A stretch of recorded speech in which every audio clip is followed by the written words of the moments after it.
Hello everyone. So actually நம்ம last classல எதை பத்தி டிஸ்கஸ் பண்ணியிருந்தோம்னா national emergency and அதோட impacts பத்தி already டிஸ்கஸ் பண்ணியிருந்தோம்.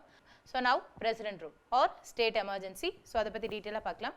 Actually the term president rule, state emergency, constitutional emergency இந்த மாதிரி எந்த ஒரு டேர்ம்ஸ்மே கான்ஸ்டிடியூஷனில் மென்ஷன் பண்ணல. So it's same like article 352 national emergency வந்து எப்படி கான்ஸ்டிடியூஷனில் மென்ஷன் பண்ணலையோ அதே மாதிரியே தான் இங்கே state emergency or president rule பற்றியும் கான்ஸ்டிடியூஷனில் மென்ஷன் பண்ணலை. ஓகே, ஸோ ஜஸ்ட் பிரசிடென்ட் வந்து ப்ரொக்ளைம் பண்ணுற எமர்ஜென்சி லைக் அந்த மாதிரி தான் மென்ஷன் பண்ணியிருக்காங்களே தவிர இந்த டேர்ம்ஸ் இந்த wordings is it's like president rule. So இந்த மாதிரி டேர்ம்ஸ் எதுவுமே கான்ஸ்டிடியூஷனில் மென்ஷன் பண்ணல. So first condition is when. So எப்போ பிரசிடென்ட் ரூல் அப்படிங்கிறது போட போகிறாங்க. So it's comes under article 355 and 365 of the constitution. Actually president rule it comes under 356 of the constitution. So under the article 355 of the constitution, central government have a responsibility to protect the state government because central government or center அப்படினு வந்தா it's a union of states. Okay, so all 28 states அப்படிங்கிறது சேர்ந்ததா one center. So central government has a responsibility to protect the state government from war. So it may be war or external aggression, அதாவது வெளிப்புற தாக்குதல், அதாவது வெளியிலேருந்து யாராவது terrorist organisation இந்தியாவை attack பண்ணுறாங்க, இல்லை இந்தியா அண்ட் பாகிஸ்தானுக்கு நடுவில் வார் நடக்குது, இல்லை ஆர்ம்டு ரிபெலியன், அதாவது இந்தியாக்குள்ளேயே ஒரு சில பேர் ஆயுதம் ஏந்தி கவர்மெண்ட்டுக்கு அகெயின்ஸ்டாக வந்து தாக்குதல் பண்ணுறாங்க. And also internal disturbance. So ஆக்சுவலாக இந்த இன்டர்னல் டிஸ்டர்பன்ஸ் அப்படிங்கிற டேர்ம் நேஷனல் எமர்ஜென்சிக்கு கிடையாது. இந்த டேர்மை தான் அமெண்ட்மெண்ட் பண்ணி ஆர்ம்டு ரிபெலியனாக கன்வெர்ட் பண்ணியிருக்காங்க. ஆனால் பிரசிடென்ட் ரூல் போடணும் இல்லை ஸ்டேட் எமர்ஜென்சி கொண்டு வரணும்னா it also applicable. So it may be war or external aggression or armed rebellion. இந்த 3 கேசஸ்லையுமே national emergency போடலாம் இல்லை state emergency போடலாம். So this is the wish of president. So once president அதை proclaim பண்ணதுக்கு அப்புறமா தான் அதுக்கான ஒப்புதல் பாராளுமன்றத்திலேருந்து கிடைக்கும். பார்லிமெண்ட் ratification அதுக்கப்புறமா தான் பாஸ் பண்ணுவாங்க. But if it is a case of internal disturbance, only president rule மட்டும்தான் போட முடியும். Okay, so in case of war or external aggression or armed rebellion, so India பாகிஸ்தானோ இல்லை இந்தியா சைனாக்கு நடுவில் வார் நடந்தாலோ இல்லை வெளிப்புறத்துலேருந்து யாராவது ஐஎஸ்ஐஎஸ் தீவிரவாதிகள் யாராவது இந்தியாவை அட்டாக் பண்ணாங்களோ ஆர் இந்தியாவுக்குள்ளேயே ஒரு சில பேர் ஆயுதம் ஏந்தி போராட்டம் பண்ணாலும் அண்ட் ஆல்சோ ஆயுதம் ஏந்தாத போராட்டம் கவர்மெண்ட்டுக்கு அகேன்ஸ்டாக வந்து நடக்குது.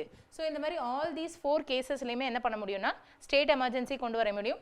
It is mention in article 355 of the constitution. And under the article 365 of the constitution central government ஒரு சில டைம் ஒரு சில டைரக்ஷன்ஸ் அப்படிங்கிறத கொடுப்பாங்க. சென்ட்ரல் கவர்மெண்ட் அப்படி கொடுக்கக்கூடிய டைரக்ஷனை கண்டிப்பாக ஸ்டேட் கவர்மெண்ட் ஃபாலோ பண்ணும். இது நார்மல் கேசஸ். ஓகேவா, under the article 365 it's comes under the normal cases. Central government கொடுக்கக்கூடிய டைரக்ஷனை கண்டிப்பாக ஸ்டேட் கவர்மெண்ட் ஃபாலோ பண்ணும். But not in all the கேசஸ்லையும் கிடையாது. எல்லா கேசஸ்லையுமே சென்ட்ரல் கவர்மெண்ட் என்ன சொன்னாலும் ஸ்டேட் கவர்மெண்ட் கேட்கணுமா அப்படின்னு கேட்டால் அவசியம் கிடையாது. சென்ட்ரல் கவர்மெண்ட்லேருந்து ஒரு சில directions to the state government எல்லா சமயமும் சென்ட்ரல் கவர்மெண்ட் கொடுக்கக்கூடிய டைரக்ஷனை ஸ்டேட் கவர்மெண்ட் ஃபாலோ பண்ணணும் அப்படிங்கிற அவசியம் கிடையாது. பட் ஒரு சில டைரக்ஷன். ஸோ ஆல்ரெடி இது நம்ம சென்ட்ரல் ஸ்டேட் ரிலேஷன் பார்க்கும்போது பார்த்துருப்போம்.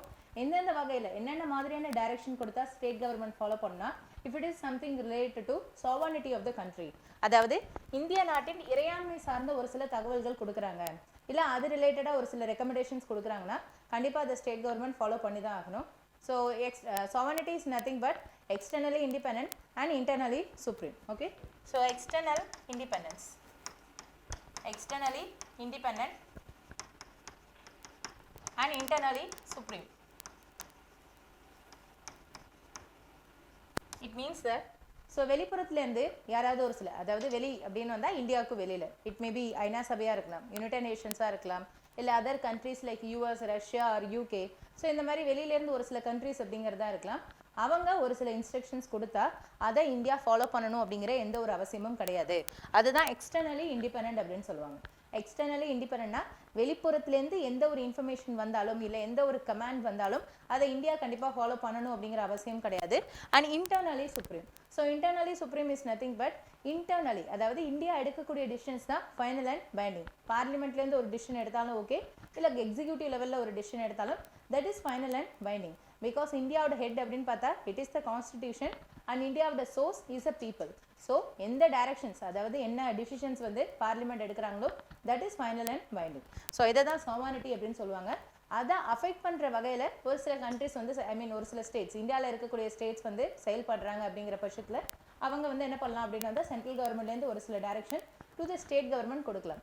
சென்ட்ரல் கவர்மெண்ட் சாவர்னிட்டி ரிலேட்டடாக ஒரு சில டைரக்ஷன்ஸ் கொடுத்தா கண்டிப்பாக அதை ஸ்டேட் கவர்மெண்ட் ஃபாலோ பண்ணி தான் ஆகணும்.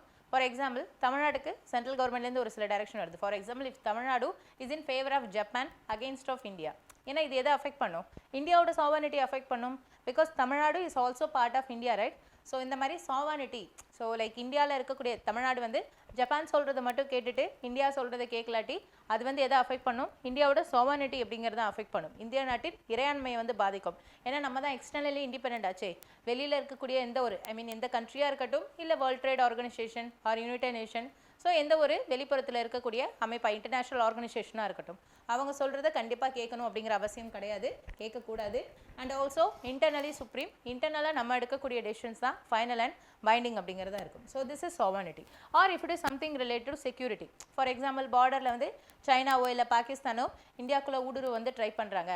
அந்த சமயத்தில் சென்ட்ரல் கவர்மெண்ட்லேருந்து ஒரு சில இன்ஸ்ட்ரக்ஷன் ஸ்டேட் கவர்மெண்ட்டுக்கு போய் போலீஸ் அண்ட் அதர் அந்த ஸ்டேட் அத்தாரிட்டிஸ் அப்படிங்கிறத வந்து என்ன பண்ண சொல்கிறாங்க, அதுக்கான ப்ராப்பர் பீரியட் ப்ரொடக்ஷன் வந்து பண்ண சொல்கிறாங்க.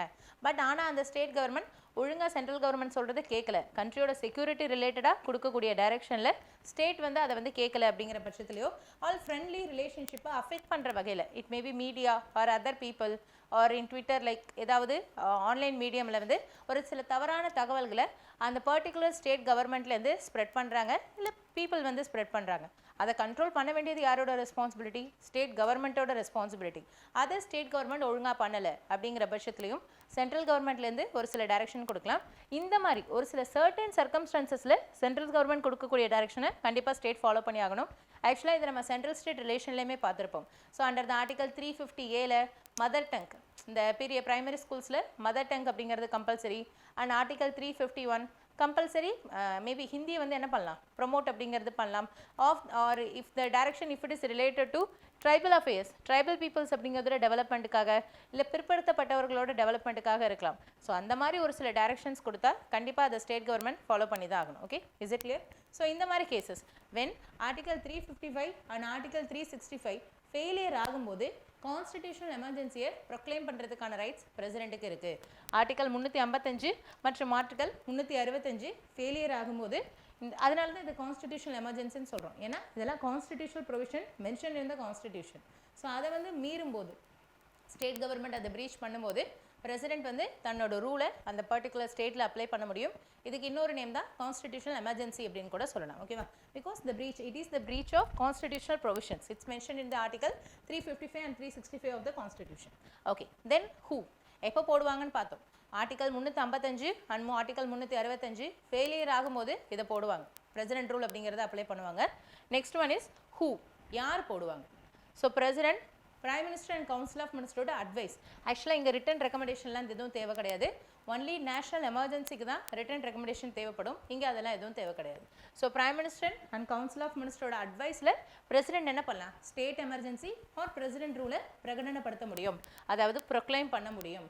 ஆனால் இது மட்டுமே ஃபோர்ஸுக்கு வர முடியாது. ஸோ ஃபோர்ஸுக்கு வர்றதுக்கு கண்டிப்பாக பாராளுமன்றத்தோட ஒப்புதல் தேவை. ஸோ பாராளுமன்றத்தோட ratification, parliament ratification கண்டிப்பாக தேவை. ஸோ பார்லிமெண்ட்னா which consists of Lok Sabha and Rajya Sabha. In Lok Sabha and in Rajya Sabha, the same like first reading, second reading, third reading, and in the second house first reading, second reading, third reading. First readingல objective read பண்ணுவாங்க, second readingல அதை பற்றி discuss பண்ணுவாங்க, and in the third reading simple majority pass பண்ணுவாங்க, majority pass பண்ணுவாங்க. ஓகேவா? So இந்த complete full ப்ராசஸும் எத்தனை நாளில் நடந்து முடியும்னா it should be completed within 2 months and with a simple majority. So ஆக்சுவலாக நம்ம நேஷனல் எமர்ஜென்சிக்கு என்ன பார்த்துருப்போம், 1 month ஸ்பெஷல் மெஜாரிட்டி பார்த்துருப்போம். But for case of, in the case of state emergency and also financial emergency, it is 2 month and simple majority. Actually national emergency க்கு முன்னாடி 2 month simple majority தான் இருந்தது. But later because of Indira Gandhi ma'am அந்த provision misuse பண்ணி national emergency proclaim பண்ணதுனால தான் under the 44th constitutional amendment act 2 month 1 month change பண்ணாங்க and simple majority which is changed into special majority convert பண்ணாங்க. Okay, so both Lok Sabha and Rajya Sabha within 2 months simple majority it should be completed within the session. For example ஒரு budget session or ஒரு winter session நடந்துட்டு இருக்குன்னா அந்த session முடியறதுக்குள்ள 2 மாசம் தான் time gap. within 2 monthsல ரெண்டு ஹவுஸ்லயுமே அந்த பில்லை பாஸ் பண்ணி simple majority பாஸ் பண்ணியிருக்கணும். Okay, so here it is. Suppose அந்த 2 month பீரியட்ல திடீர்னு லோக் சபா டிசால்வ் ஆயிடுச்சுன்னா the condition is same. Next within 6 monthsல திருப்பி புது லோக்சபா வருமா, புதுசாக ஒரு 543 எம்பிஸ் வந்து உள்ளே வருவாங்களே, அவங்க எல்லாரும் அந்த 2 monthல சிம்பிள் மெஜாரிட்டி பாஸ் பண்ணும். Actually sorry, here it is only 30 days, not 2 months கிடையாது. புது லோக்சபா அடுத்த 6 மாதத்தில் உள்ளே வராங்க. ஸோ புது 543 எம்பிஸ் வந்து உள்ளே வராங்க, எலெக்டட் எம்பிஸ் உள்ளே வராங்க. ஸோ அதோடு சேர்த்து எக்ஸ்ட்ரா 30 days டைம் கொடுப்பாங்க. ஈவன் தோ இங்கே 2 months டைம் மென்ஷன் பண்ணியிருந்தாலும் சப்போஸ் இந்த லோக்சபாவை டிசால்வ் பண்ணிட்டாங்கன்னா எக்ஸ்ட்ரா டைம் ஒன்லி 30 days தான், மறுபடியும் 60 daysலாம் டைம் கொடுக்க மாட்டாங்க. ஸோ இந்த case similar to national emergency. National எமர்ஜென்சியில் திடீர்னு லோக்சபா கலைஞ்சு போனாலும் சரி, இல்லை ஸ்டேட் எமர்ஜென்சியாக இருந்தாலும் ஓகே, இல்லை ஃபினான்ஷியல் எமர்ஜென்சியாக இருந்தாலும் ஓகே, ஆல் 3 types ஆஃப் எமர்ஜென்சிலையும் திடீர்னு லோக்சபா டிசால்வ் ஆயிடுச்சுன்னா 6 monthல திருப்பி புது ரிவோக் ஆகி வரும், புது லோக்சபா வந்து ரிவோக் ஆகி வருவாங்க. Plus extra time only 30 days, not more than that. Okay, so within 30 daysல லோக்சபாலேருந்து அந்த ஒப்புதல் கொடுக்கணும். ஆல்ரெடி ராஜ்யசபா ஒப்புதல் கொடுத்து தான் வச்சுருப்பாங்க. ஏன்னா இவங்க டிசால்வ் ஆகணும்னா it take 6 months. But the Rajya Sabha within 2 monthsல அதுக்கான அப்ரூவல் கொடுக்கணும். Because Rajya Sabha it is a permanent house, it is not a temporary கிடையாது, it is a permanent house. So in both Lok Sabha and Rajya Sabha ரெண்டு பேருமே எப்போ ஒப்புதல் கொடுக்குறாங்களோ அப்போ தான் ஸ்டேட் எமர்ஜென்சி ஃபோர்ஸுக்கு வரும். அன்டில் அன்லெஸ் இந்த ஸ்டேட் எமர்ஜென்சி ஃபோர்ஸுக்கு வராது. ஈவன் தோ பிரசிடென்ட் வந்து அதை பிரகடனப்படுத்தியிருந்தாலும் அது ஃபோர்ஸுக்கு வராது. ஸோ போடுறது வந்து president with advice from prime minister and council of minister. So state எமர்ஜென்சியை பிரகடனப்படுத்துவாங்க. நெக்ஸ்ட் வந்து பார்லிமெண்ட் ரேட்டிஃபை பண்ணணும். 2 houses-லையும் 2 month simple majority within the session. திடீர்னு டிசால்வ் ஆகிட்டா எக்ஸ்ட்ரா 6 months ப்ளஸ் 30 days தான், நாட் மோர் தென் 30 days. அதாவது 60 daysலாம் டைம் கொடுக்க மாட்டாங்க. ஓகே, ஸோ இப்போ பார்லிமெண்ட் ரேட்டிஃபை பண்ணிடுச்சு, அதுவும் என்ன ஆயிடுச்சுன்னா ஃபோர்ஸுக்கு வந்துருச்சு. அப்போ எத்தனை நாள் அது வந்து வேலிடாக இருக்கும்? So this is also valid for 6 months. Same like national emergency, இதுவும் 6 மாதத்துக்கு தான் வேலிடாக இருக்கும், நாட் மோர் தென் தட். அப்போ என்ன பண்ணணும், மறுபடியும் அதை நம்ம எக்ஸ்டெண்ட் பண்ணணும்னா ஒவ்வொரு 6 months ஒன்ஸ் வந்து என்ன பண்ணணும், the same 2 month simple majority அப்படிங்கிறத பாஸ் பண்ணும். அதாவது அடுத்த 2 மாதத்தில் சிம்பிள் மெஜாரிட்டி அப்படிங்கிறத பாஸ் பண்ணும். ஒன்ஸ் பாஸ் பண்ணால் மறுபடியும் அது ஒரு 6 months எக்ஸ்டெண்ட் ஆகும். இனிஷியலாக ஒரு 2 month சிம்பிள் மெஜாரிட்டி பாஸ் பண்ணியிருப்போம், மறுபடியும் ஒரு 2 month சிம்பிள் மெஜாரிட்டி பாஸ் பண்ணால் அது எக்ஸ்டெண்ட் ஆகும். ஆக்சுவலி மேக்ஸிமம் இதை நம்மளால் இனிஷியலாக 1 yearக்கு தான் எக்ஸ்டெண்ட் பண்ண முடியும். அந்த 1 year க்ராஸ் பண்ணணும். அதாவது ஒரு ஸ்டேட்டில் நான் ஸ்டேட் எமர்ஜென்சி போட்டேன், ஃபார் எக்ஸாம்பிள் இந்த தமிழ்நாட்டிலையோ இல்லை கேரளாலேயோ சென்ட்ரல் கவர்மெண்ட் ஸ்டேட் எமர்ஜென்சி போட்டுட்டாங்க. ஆக்சுவலாக அந்த 355 அண்ட் 365 ஃபெயிலியர் ஆகும்போது தான் ஸ்டேட் எமர்ஜென்சி போடுறாங்க. அது அந்த ஸ்டேட்டில் ஃபெயிலியர் ஆகுதா இல்லையா அப்படின்னு சொல்லிட்டு யார் பார்த்து சொல்லுவாங்க, யார் ரிப்போர்ட் கொடுப்பாங்கன்னா with the governor report or otherwise, அதாவது with or without governor report. Governor report மூலமாக நம்ம என்ன பண்ணலாம், ஸ்டேட் எமர்ஜென்சி கொண்டு வரலாம். Even without governor report central government தானாகவே போட முடியும். அதுக்கான ரீசன் சொல்லணும் அப்படிங்கிற எந்த ஒரு அவசியமும் கிடையாது. ஆக்சுவலாக இந்த ப்ரொவிஷனை தான் நல்லாவே மிஸ்யூஸ் பண்ணுறாங்க. மெயின்ஸ் பர்ஸ்பெக்டிவ் பார்க்கும்போது புரியும் எப்படி சென்ட்ரல் கவர்மெண்ட் ஸ்டேட் கவர்மெண்ட்டை வந்து இன்ஃப்ளூயன்ஸ் பண்ணுறாங்க, எப்படியெல்லாம் அதை வந்து மிஸ்யூஸ் பண்ணுறாங்க அப்படின்னு சொல்லிட்டு பின்னாடி உங்களுக்கு தெரியும். So actually here it is every 6 months once வந்து நம்ம என்ன பண்ணணும், 2 month சிம்பிள் மெஜாரிட்டி மறுபடியும் பாஸ் பண்ணணும். ஆக்சுவலாக இந்த 1 year நம்ம க்ராஸ் பண்ணோம்னா 2 conditions சாட்டிஸ்ஃபை பண்ணும். One is Election Commission of India certified that it's very difficult to conduct the election. என்னால் இந்த சமயத்தில் எலெக்ஷன் கண்டக்ட் பண்ண முடியாது அப்படின்னு சொல்லிட்டு election commission of India announce பண்ணுவாங்க. எதுக்கு திடீர்னு வந்து எலெக்ஷன் கண்டக்ட் பண்ணோம், ஆக்சுவலாக ஒன்ஸ் ஸ்டேட் எமர்ஜென்சி போட்டாங்க அப்படிங்கிற பட்சத்தில் என்ன ஆகுனா உடனே அங்கே இருக்கக்கூடிய கவர்மெண்ட்டை டிசால்வ் பண்ணிடுவாங்க. அதாவது ஒரு சென்ட்ரல் கவர்மெண்ட்லேருந்து ஸ்டேட் எமர்ஜென்சி போடுறாங்கன்னா இங்கே இருக்கக்கூடிய ஸ்டேட் கவர்மெண்ட்டை கண்டிப்பாக கலைச்சிருவாங்க. ஸோ சென்ட்ரல் கவர்மெண்ட்லேருந்து இப்போ பிரசிடென்ட் ரூல், ஃபார் எக்ஸாம்பிள் தமிழ்நாடோட கவர்னர் ரிப்போர்ட் கொடுத்தாங்கன்னா சென்ட்ரல்லேருந்து பிஜேபி கவர்மெண்ட் இங்கே என்ன பண்ண முடியும், கவர்மெண்ட்டை கவுக்க முடியும். அண்ட் ஆல்சோ அசம்பிளி, தமிழ்நாடு அசம்பிளியை வந்து எய்தர் சஸ்பெண்ட் பண்ணலாம் ஆர் டிசால்வ் பண்ணலாம். அது சென்ட்ரல் கவர்மெண்ட்டோட விஷ் தான், அது அவங்க என்ன நினச்சாலும் பண்ண முடியும். சஸ்பெண்ட்னா கொஞ்ச நாளைக்கு சஸ்பென்ஷன், ஃபார் எக்ஸாம்பிள் அடுத்த 6 மாதத்துக்கு கீழே இருக்கக்கூடிய தமிழ்நாடோட எம்எல்ஏ எல்லாருமே சஸ்பெண்டட் அப்படின்னு சொல்ல முடியும். இல்லை கம்ப்ளீட்டாக அசம்பிளியை டிசால்வ் கூட பண்ண முடியும். கம்ப்ளீட்டாக அசம்பிளியை கலைச்சிட்டு புதுசாக ஒரு எலெக்ஷன் கூட கண்டக்ட் பண்ண முடியும். சப்போஸ் கலைச்சிட்டாங்கன்னா புது எலெக்ஷன் கண்டக்ட் பண்ணுமா, ஏன்னா இங்கே தான் கவர்மெண்ட்டும் இல்லை அசம்பிளியும் இல்லையே. ஒன்ஸ் அந்த ரூலை கொண்டு வந்த உடனே கவர்மெண்ட் தான் கவுந்துருமே, உடனே தான் அசம்பிளியும் அவங்கள கவுக்கன்னு நினச்சாலும் கவுக்க முடியும். அப்போ இந்த மாதிரி கேசஸில் எலெக்ஷன் மஸ்ட்டு. அந்த எலெக்ஷன் யார் கண்டக்ட் பண்ணுவா, எலெக்ஷன் கமிஷன் ஆஃப் இந்தியா. இப்போ இந்த சமயத்தில் 1 வருஷத்துக்கு மேலே நான் அதை எக்ஸ்டெண்ட் பண்ணணும்னா எலெக்ஷன் கமிஷன் ஆஃப் இந்தியா என்னால் இந்த சமயத்தில் தமிழ்நாட்டுக்கு எலெக்ஷன் கண்டக்ட் பண்ண முடியாதுன்னு சர்டிஃபிகேஷன் கொடுக்கணும். எப்படி சர்டிஃபிகேஷன் கொடுப்பாங்க, ஏன்னா நேஷனல் எமர்ஜென்சி இன் ஆப்ரேஷனில் இருக்குது. ஸோ சைமல்டேனியஸாக state emergency and also national emergency ஆப்ரேஷனில் இருக்கும்போது தான் நம்மளால் ஒரு வருஷத்தையும் தாண்டி சென்ட்ரல் கவர்மெண்ட்டால் அந்த பர்டிகுலர் ஸ்டேட்டில் ஸ்டேட் எமர்ஜென்சி எக்ஸ்டெண்ட் பண்ண முடியும். அதர்வைஸ் வந்து ஒரு வருஷத்துக்கு மேலே எக்ஸ்டெண்ட் பண்ணுறது it's very very difficult. Okay, because state எமர்ஜென்சியும் ரூலில் இருக்கணும் அண்ட் ஆல்சோ சென்ட்ரல் எமர்ஜென்சியும் ரூலில் இருக்கணும். ரெண்டுமே சைமல்டேனியஸாக ரூலில் இருக்கும்போது தான் அதை வந்து கண்டினியூ பண்ண முடியும். Okay, so here it is ரெண்டு கண்டிஷன். ஆக்சுவலாக this is plus condition, actually this is and condition or condition கிடையாது. ரெண்டுமே ரூலில் இருக்கணும். நேஷனல் எமர்ஜென்சியும் இருக்கணும், at the same time election கமிஷனும் என்னால் இங்கே எலெக்ஷன் கண்டக்ட் பண்ண முடியாது, இது அதுக்கான சூழல் இல்லை அப்படின்னு சொல்லிட்டு அதுக்கான சர்டிஃபிகேஷன் கொடுக்கணும். சப்போஸ் அந்த சர்டிஃபிகேஷன் கொடுத்துட்டாங்கன்னா மறுபடியும் இந்த இடத்துல 2 month சிம்பிள் மெஜாரிட்டி அப்படிங்கிறத பாஸ் பண்ணுவாங்க. ஸோ ஒன்ஸ் இதை பாஸ் பண்ணிட்டாங்க அப்படிங்கிற பட்சத்தில் அடுத்த ஒரு 6 மாதத்துக்கு எக்ஸ்டெண்ட் பண்ண முடியும். இந்த 1 year க்ராஸ் பண்ணி இதை நான் எக்ஸ்டெண்ட் பண்ணணும்னா இந்த 2 கண்டிஷன் சாட்டிஸ்ஃபை பண்ணும் and also extra 2 month plus symbol majority அப்படிங்கிறத நான் பாஸ் பண்ணும். அப்போ தான் என்னால் ஃபர்தர் நெக்ஸ்ட்டு 6 months எக்ஸ்டெண்ட் பண்ண முடியும். அப்படி நான் எக்ஸ்டெண்ட் பண்ணிட்டேன்னா மறுபடியும் எவ்ரி 6 months ஒன்ஸு இதே கண்டிஷன்ஸ் வந்து கண்டினியூ ஆகணும் and also every time 2 month simple majority. Here also 2 month simple majority.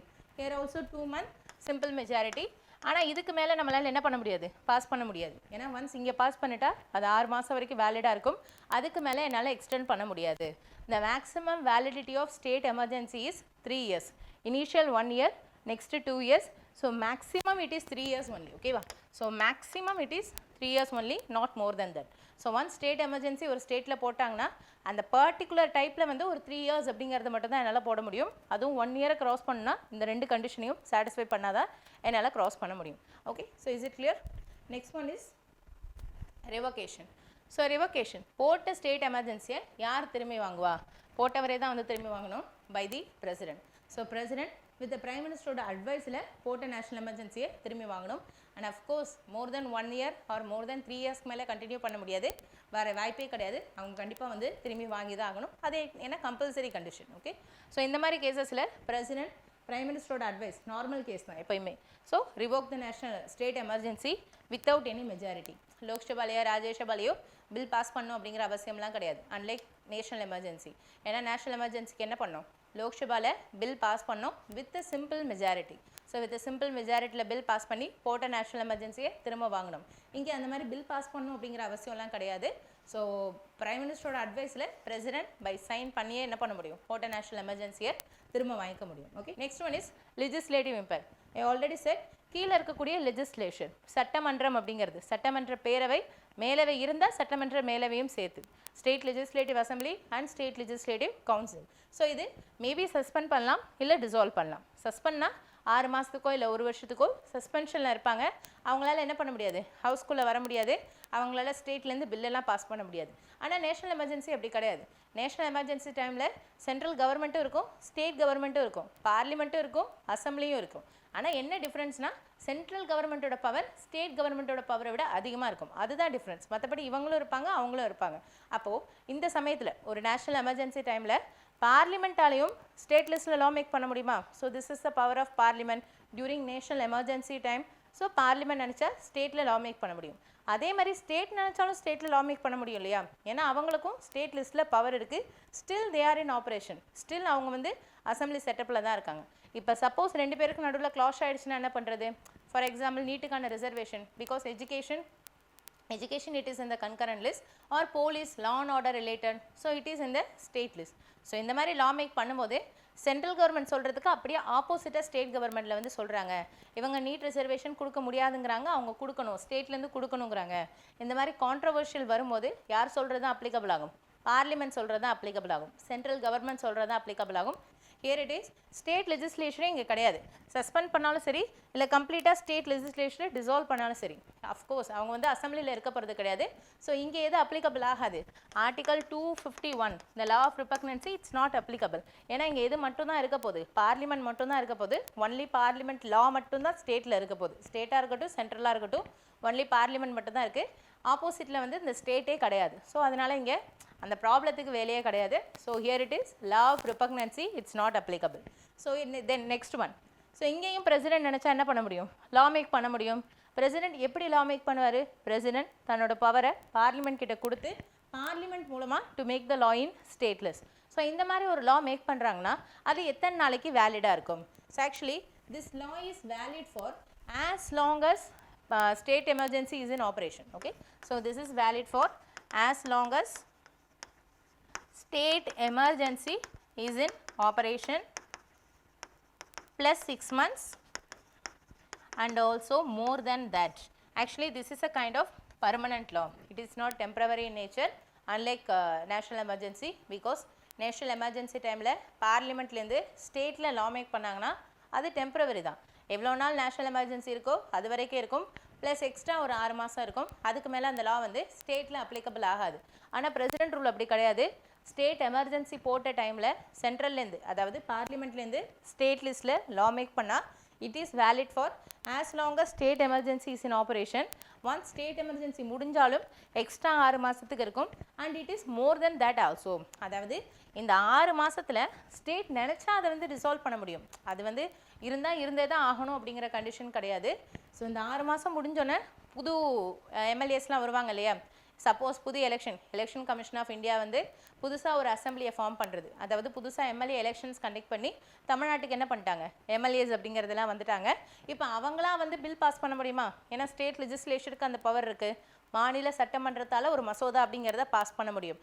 அப்படி பாஸ் பண்ணி பார்லிமெண்ட் மேக் பண்ணியிருக்க லாவை அமெண்ட்மெண்ட் பண்ணி, ஆல்ரெடி பார்லிமெண்ட் போட்டிருக்காங்க, அதை அமெண்ட்மெண்ட் பண்ணி என்ன பண்ண முடியும் அப்படின்னு வந்தால் சம் சேஞ்சஸ் அப்படிங்கிறது கொண்டு வர முடியும். ஸோ இந்த மாதிரி பார்லிமெண்ட் மேக் பண்ண லாவை அவங்களே சட்டமாகவும் எடுத்துக்கலாம், இல்லை அதில் ஒரு சில சேஞ்சஸ் பண்ணி அதை அமெண்டட் ஆக்டாக கூட எடுத்துக்கலாம், அதாவது திருத்தப்பட்ட சட்டமாக கூட அவங்க எடுத்துக்கலாம். இல்லை எனக்கு இந்த பார்லிமெண்ட் லாவே வேணாம் அப்படின்னு சொல்லிட்டு கீழ்ச்சி போட்டு கூட போக முடியும். நெக்ஸ்ட் ஒன் இஸ்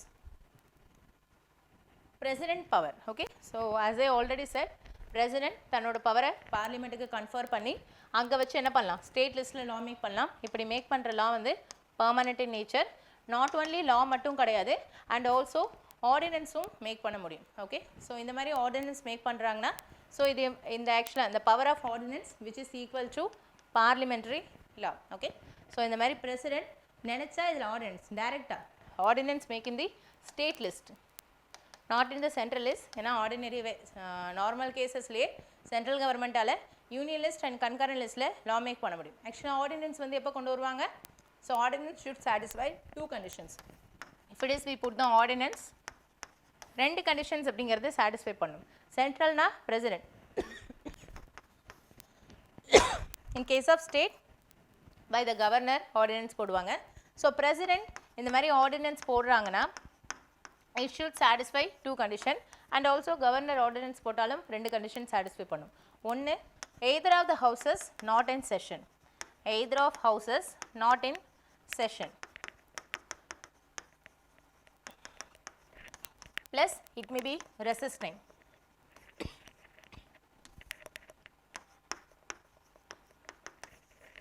ordinance போடணும்னா சென்ட்ரல் கவர்மெண்ட்னா either president ordinance போடலாம், இல்லை ஸ்டேட்னா கவர்னர் ஆர்டினன்ஸ் போடலாம். ஸோ வித் அட்வைஸ் ஃப்ரம்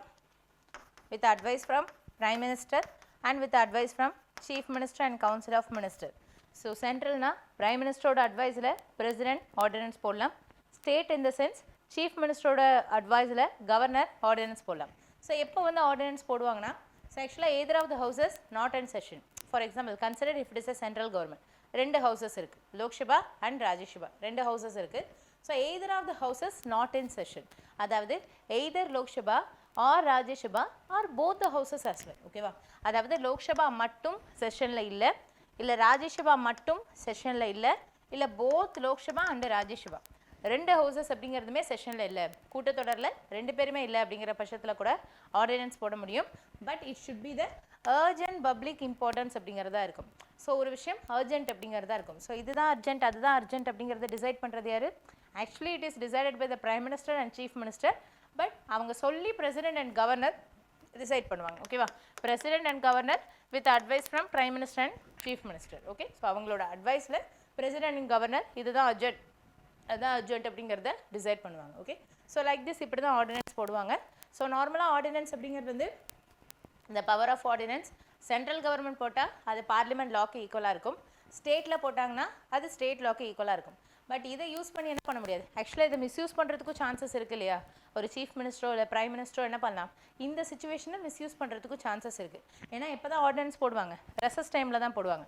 ஏன்னா ஒரு செஷனுக்கும் இன்னொரு செஷனுக்கும் நடுவில் டைம் கேப்பாக இருக்கக்கூடிய இந்த 6 மாதம் rescues time. So so session நடக்காத டைம் இருக்கும் இல்லையா, கூட்டத்தொடர் நடக்காத டைம், அந்த டைமில் தான் இந்த மாதிரி ஆர்டினன்ஸ் அப்படிங்கிறது போட முடியும். ஸோ இந்த மாதிரி ஆர்டினன்ஸ் வந்து போடுறவங்க மிஸ்யூஸ் பண்ணுறதுக்கான சான்ஸ் இருக்குது. That's why by using this ordinance அவங்களால எதை போட முடியாது, கான்ஸ்டிடியூஷனில் அமெண்ட்மெண்ட் பண்ண முடியாது. And it is also valid only for 6 months plus 6 weeks. Maybe some புக்ஸில் ஒன்லி 6 months மட்டும் மென்ஷன் பண்ணியிருப்பாங்க. So actually the tenure is 6 months and 6 weeks. So maximum it is valid for 6 months and 6 weeks மட்டும்தான் அந்த ordinance வேலிடாக இருக்கும். At the end of 6 months 6 weeks அந்த 6th week முடிய போகும்போது ஆட்டோமேட்டிக்காக இந்த ஆர்டினன்ஸ் வந்து லேப்ஸ் ஆகிடும். ஆனால் அந்த கவர்மெண்ட் நினச்சாங்க, அந்த அசம்பிளி நினச்சாங்க, புதுசாக அந்த 6 மாதம் கழிச்சு செஷன் கூட்டுறாங்க இல்லையா, அவங்க வந்து என்ன பண்ணலாம், இந்த ஆர்டினன்ஸை மசோதாவாக பாஸ் பண்ணலாம். அதாவது ஒரு பில்லாக மாற்றி அதை ஆக்டாக மாற்றலாம், இல்லை அமெண்டட் ஆக்டாக மாற்றலாம், இல்லை அவங்களே எனக்கு இது வேணாம் அப்படின்னு சொல்லிட்டு கிழிச்சும் போடலாம். ஆட்டோமேட்டிக்காக யாரும் வந்து கிழிக்காட்டி அதுவாக தானாக கிழிஞ்சு போயிடும். ஓகேவா? So at the end of 6 weeks it automatically என்ன ஆகிடும் அப்படின்னு வந்தால் லேப்ஸ் ஆகிடும். ஆக்சுவலாக இதை யூஸ் பண்ணுறதா நம்ம ஆல்ரெடி பார்த்துருப்போம். கவர்னர் பார்க்கும்போதுமே ஆர்டினன்ஸ் பற்றி பார்த்துருப்போம். லைக் அந்த ஒன் டே சிஎம்மாக உட்கார சொல்லி ரகுவரன் ஒரு ஃபிலிமில் சொல்லுவாங்க இல்லையா, அந்த முதல்வன் ஃபிலிமில் அந்த இன்டர்வியூ சீனில் நடக்கும். அந்த ஒன் டே சிஎம்மாக எப்படி உட்கார வைக்கிறதுன்னு கேட்குறப்ப ஆர்டினன்ஸ் மட்டும் பண்ணிக்கலாம் அப்படிம்பாங்க. ஸோ ஆர்டினன்ஸ் அப்படிங்கிறது வந்து இதுதான். அங்கே அர்ஜென்ட்டுன்னு சொல்லிட்டு அப்போ சிஎம்மாக இருந்த ரகுவரனுக்கு என்ன தோணிருக்கு, அந்த ஒன் டே சிஎம்மாக உட்கார வைக்கிறது தான் தோணிருக்கு. ஓகேவா? ஸோ லைக் திஸ் அந்த அர்ஜென்ட் பப்ளிக் இம்பார்ட்டன்ஸ், அந்த அர்ஜென்சி அப்படிங்கிறது வந்து இதுதான் அதுதான் அப்படிங்கிறது வந்து அவங்க டிசைட் பண்ணுறது தான். இந்த chief minister and prime minister decide பண்ணுறது தான். இது எதுக்காக வச்சுருக்காங்கன்னா, அந்த இன்பிட்வீன் கேப் டைமில் ஏதாவது ஒரு protest, it may be Nirbhaya கேஸாக இருக்கலாம் ஆர் எனி அதர் இம்பார்ட்டன்ட் கேசஸில் பீப்புளெலாம் ப்ரொட்டஸ்ட் பண்ணுறாங்க. உடனடியாக எங்களுக்கு வந்து இது ரிலேட்டடாக ஒரு சட்டம் வேணும் அப்படின்னு சொல்லிட்டு ப்ரொட்டஸ்ட் பண்ணும்போது டெம்பரவரியாக மேக் பண்ணக்கூடிய லா தான் இந்த ஆர்டினன்ஸ். ஆக்சுவலாக it is not a law, it is executive action. இது எதுக்கு ஈக்குவல், லாக்கு வந்து ஈக்குவல் அப்படிங்கிறதா இருக்குது. ஸோ இந்த மாதிரி ஆர்டினன்ஸ் அப்படிங்கிறது வந்து இன் ஸ்டேட் லிஸ்ட் அப்படிங்கிறதுல வந்து மேக் பண்ணுறது நார்மலாக it is equal to state லாக்கு தான் ஈக்குவலாக இருக்கும். பட் டியூரிங் ஸ்டேட் எமர்ஜென்சியில் it is equal to parliament லாக்கு ஈக்குவலாக இருக்கும். அண்ட் ஆல்சோ இதை யூஸ் பண்ணி என்ன பண்ணலாம், some grants from consolidated fund of ஸ்டேட்லேருந்து எடுத்துக்கலாம். அண்ட் ஆல்சோ எக்ஸ்ட்ரா கிராண்ட்ஸ் அப்படிங்கிறதும் கொடுக்க முடியும். Consolidated fund of state consider for example, ஸ்டேட்டில் ஒரு பில் பாஸ் பண்ணுறாங்க, ஸ்டேட் அசம்பிளி இருக்குது, கவுன்சில் இருக்குது, அதாவது சட்டமன்ற மேலவை மற்றும் சட்டமன்ற பேரவை இருக்குது. அங்கே மணி பில் பாஸ் பண்ணுறாங்க. பாஸ் பண்ணிக்கிட்டே இருக்கும்போது, இன்னும் அதுக்கான அப்ரூவல் கிடைக்கல, பண்ணிகிட்டு இருக்கும்போது திடீர்னு ஸ்டேட் எமர்ஜென்சி போட்டு கவர்மெண்ட்டையும் கவுத்துட்டாங்க, அசம்பிளியும் கவுத்துட்டாங்க. அப்போ அந்த பில் அங்கே பெண்டிங்கில் இருக்குமா, பெண்டிங்கில் இருக்கக்கூடிய பில்லை பிரசிடென்ட் எடுத்து கன்சாலிடேட்டட் ஃபண்ட் ஆஃப் ஸ்டேட், ஒருங்கிணைக்கப்பட்ட மாநில நிதியிலேருந்து அமௌண்ட் எடுக்கிறதுக்கான அதிகாரம் சென்ட்ரல் கவர்மெண்ட்டுக்கு இருக்குது. ஸோ இந்த மாதிரி என்ன பண்ணுறாங்க அப்படின்னு வந்தால் அந்த ப்ரொவிஷன்ஸை மிஸ்யூஸ் பண்ணுறதுக்கான சான்சஸ் இருக்குது. நான் சொன்னேன் இல்லையா, ஆக்சுவலாக பிரசிடென்ட் ரூல் வந்து நாட் த 1 time 2 time இல்லை, மோர் தென் 120 times வந்து போட்டிருக்காங்க. இந்தியாவில் ஆல்மோஸ்ட் இந்தியாவில் இருக்கக்கூடிய எல்லா ஸ்டேட்லையுமே போட்டிருக்காங்க. I think accept in Jharkhand and Chhattisgarh, இந்த ஸ்டேட்டில் மட்டும்தான் போடல. அதர்வைஸ் ரிமைனிங் இருக்கக்கூடிய எல்லா ஸ்டேட்லையுமே ஸ்டேட் எமர்ஜென்சி அப்படிங்கிறது வந்து போட்டிருக்காங்க. ஓகேவா? ஸோ 1 time இல்லை 2 time இல்லை, மோர் தென் 120 time. எந்த மாதிரி கேசஸ்க்கு ஸ்டேட் எமர்ஜென்சி போடலான்னு பார்த்தோம். If the failure of article 355, article 365 or ஒரு எலெக்ஷன் கண்டக்ட் பண்ணுறாங்க, ஒரு ஜென்ரல் எலெக்ஷன் கண்டக்ட் பண்ணுறாங்க, அந்த பர்டிகுலர் பொலிட்டிக்கல் பார்ட்டினால் ஒரு கவர்மெண்ட்டை ஃபார்ம் பண்ண முடியல. ஆக்சுவலாக it's a failure of election. இதனால் நிறைய எக்ஸ்பெண்டிச்சர் வந்து லாஸ் ஆகிருக்கும். இருந்தாலும் அவங்களால ஒரு கவர்மெண்ட்டை ஃபார்ம் பண்ண முடியல, ஆட்சி அமைக்க முடியல, ஒரு கூட்டணி ஆட்சி கூட அமைக்க முடியல. So it is the constitutional failure. இதுக்காக நம்ம என்ன கொண்டு வந்துக்கலாம், ஸ்டேட் எமர்ஜென்சி கொண்டு வந்துக்கலாம். ஆனால் இப்போ எதுக்காக ஸ்டேட் எமர்ஜென்சி கொண்டு வராங்க, மோஸ்ட்லி கரப்ஷன் கேசஸ்க்காக கொண்டு வராங்க. கரப்ஷன் கேசஸ் வந்து என்ன, it is the executive action. ஒரு பர்சன் கரப்டடாக இருக்கானா அது ரிலேட்டடாக லா மேக் பண்ணி அந்த கரப்ஷனை நம்மளால் கண்ட்ரோல் பண்ண முடியும். இதுக்காக ஸ்டேட் எமர்ஜென்சியை கொண்டு வரணும் அப்படிங்கிற அவசியம்லாம் கிடையாது. ஆனால் கொண்டு வந்துட்டு இருக்காங்க.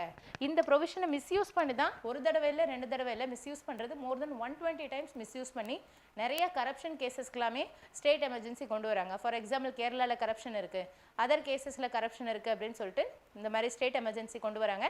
Actually it is against of constitution. So அதுக்கு நம்ம என்னென்ன மாதிரியான ரெக்கமெண்டேஷன்ஸ் கொடுக்கலாம் அப்படிங்கிறத பற்றி நம்ம நெக்ஸ்ட் கிளாஸில் டீட்டெயிலாக பார்க்கலாம். Thank you to all.